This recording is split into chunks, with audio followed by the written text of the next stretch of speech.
बैठे हैं चैन से, कहीं जाना तो है नहीं, हम बेघरों का कोई ठिकाना तो है नहीं। कपड़े तो बहुत हैं इनके पास, पर इन दो टैलेंट को छिपाना तो है नहीं, और गलती से छिपा भी लिया तो लाइक्स और व्यूज आना तो है नहीं।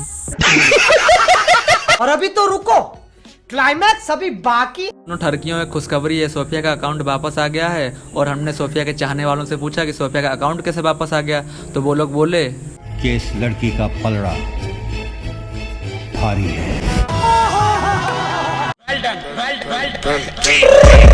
I got broads in Atlanta, just to lean the family, credit cards in the sky. तो यार बस आज के लिए सिर्फ इतना ही।